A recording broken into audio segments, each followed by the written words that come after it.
வணக்கம். நான் சுதர்ஷன் மகேஷ். கொல்கத்தாலேருந்து சென்னைக்கு வர வேண்டிய கோரமண்டல் எக்ஸ்பிரஸ் நேத்திக்கு நைட்டு 7 மணிக்கு ஒடிசாவினுடைய பாலசோர் மாவட்டத்தினுடைய பஹானாக்கா பஜார் அப்படின்ற ரயில்வே ஸ்டேஷன் பக்கத்தில் தடம் புரண்டு விபத்துக்குள்ளாக இருக்குது. இந்த விபத்தில் கிட்டத்தட்ட 10லேருந்து 12 பெட்டிகள் வரைக்கும் வந்துட்டு தடம் புரண்டு இருக்குது அப்படின்னு சொல்லியிருக்கிறாங்க.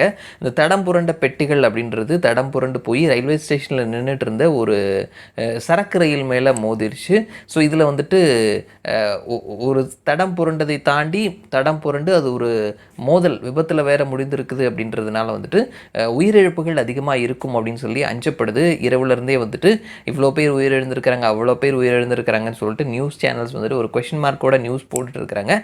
அதிகாரப்பூர்வமாக நம்ம இந்த வீடியோ பேசிட்டு இருக்கக்கூடிய இந்த நேரத்தில் வந்துட்டு இவ்வளோ பேர் தான் உயிர் எழுந்திருக்கிறாங்க அப்படின்ற மாதிரியான லிஸ்ட் எதுவும் கொடுக்கல. ஆனால் அந்த ட்ரெயினில் கிட்டத்தட்ட 1500லேருந்து 2000 பேர் வரைக்கும் பயணம் செஞ்சுருக்கிறாங்க அப்படின்னும் 200 பேர் வரைக்கும் சென்னையை சேர்ந்தவர்கள் பயணம் செஞ்சுருக்கிறாங்க. ஒடிசாவில் இருந்து தட் இஸ் வந்துட்டு கொல்கத்தாலேருந்து ஒடிசா வரைக்கும் வந்திருக்குது. ஒடிசாவை தாண்டி சென்னை வரைக்கும் வர வேண்டிய ரயில் அப்படின்றதுனால ஆந்திராவை சேர்ந்து நிறைய பேர் அந்த ட்ரெயினில் இருந்திருக்கிறதுக்கான வாய்ப்புகளும் இருக்குது. சென்னையை சேர்ந்து தமிழ்நாட்டை சேர்ந்தவர்களும் நிறைய பேர் பயணம் செய்வதற்கான வாய்ப்புகளும் இருந்திருக்குது. ஸோ இந்த ட்ரெயின் நேத்திக்கு சாயங்காலம் 3 மணிக்கு கொல்கத்தாலேருந்து கிளம்பி இருக்குது. இன்னைக்கு நைட்டு இங்கே வர வேண்டிய ட்ரெயின் தான் இது. ஸோ இந்த ட்ரெயின் விபத்து இது குறித்து ஒடிசாவினுடைய முதல்வர் வந்துட்டு அவருடைய வருத்தத்தை சொல்லியிருக்கிறாரு. அங்கே இருக்கக்கூடிய போலீஸ் ஆஃபீஸர்ஸ், சிஆர்பிஎஃப் வீரர்கள் இவங்க எல்லாத்தையுமே வந்துட்டு முடுக்கி விடப்பட்டிருக்குது. பக்கத்தில் இருக்கக்கூடிய ஊர்க்காரங்களும் சரி, அதே மாதிரி சுற்றி இருக்கக்கூடிய ஹாஸ்பிட்டல்ஸ்லேயுமே வந்துட்டு அலர்ட்ஸ் கொடுத்துருக்குறாங்க. ஸோ வந்துட்டு ட்ரெயின் அந்த பெட்டிகள் எல்லாமே கிழித்துட்டு உள்ளே போய் விழுந்திருக்குது அப்படின்றதுனால வந்துட்டு அங்கே உள்ளே மாட்டிருக்கிறவங்கள மீட்கக்கூடிய பணி அப்படின்றது தொய்வாக இருக்குது. இந்த விபத்து நடந்த பகுதி அப்படின்றதும் கூட வந்துட்டு அந்த ஏரியாவை சுற்றி வந்துட்டு வனப்பகுதியாக சுற்றி இருக்கிறதுனால மீட்பு பணியிலையும் கொஞ்சம் தொய்வு ஏற்பட்டிருக்குது அப்படின்ற மாதிரியும் பார்க்கப்படுது. தமிழகத்தினுடைய முதல்வர் மு.க.ஸ்டாலின் நவீன் பட்நாயக்கோட பேசியிருக்கிறாரு. ஸோ இங்கிருந்து நம்ம அமைச்சர் குழுவும் வந்துட்டு செல்லவிருக்கிறாங்க. ஸோ அமைச்சர் நேற்றுக்கு நைட்டு அரியலூரில் இருந்தார்.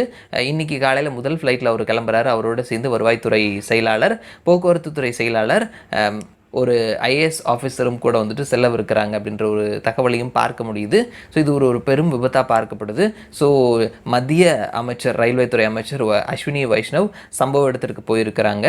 ஸோ நிவாரண உதவிகளும் கூட வந்துட்டு கொடுத்துருக்குறாங்க. ஸோ இந்த விபத்தில் பலியானவர்களுக்கு 10 லட்சம் ரூபாயும், பெரிய அளவில் பாதிக்கப்பட்டவங்களுக்கு 2 லட்சம் ரூபாயும், காயமடைந்தவர்களுக்கு 50,000 ரூபாயும் அப்படின்ற மாதிரியான நிவாரண உதவிகளும் வந்து கொடுத்துருக்குறாங்க. ஸோ இந்த நேரத்தில் இன்னொரு ட்ரெயினும் அதில் போய் மோதி இருக்குது. ஸோ இந்த சம்பவம் நடந்ததுக்கப்புறம் அந்த தடம் புரந்த பெட்டிகள் அப்படின்றது வந்துட்டு பக்கத்து ட்ராக்ல போய் விழுந்துருச்சு. இந்த ட்ராக்ல யஷ்வந்த்பூர்லேருந்து ஹவுரா போயிட்டு இருந்த அந்த ட்ரெயினும் வந்துட்டு மோதிருச்சு.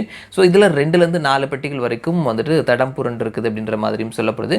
ஸோ இந்த ட்ரெயினில் முதல்ல விழுந்த ட்ரெயினில் எவ்வளோ பேருக்கு பாதிக்கப்பட்டது, எவ்வளோ பேர் காயமடைந்தாங்க அப்படின்ற ஒரு விஷயம் வந்துட்டு இரவு வரைக்கும் சொல்லாத ஒரு சூழல் தான் இருந்தது.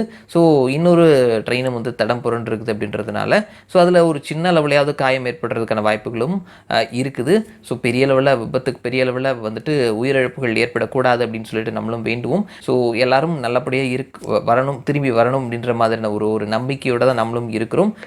தலைவர்கள் அவங்களுடைய ஆழ்ந்த வருத்தங்களை வந்துட்டு பதிவு பண்ணி வந்திருக்கிறாங்க.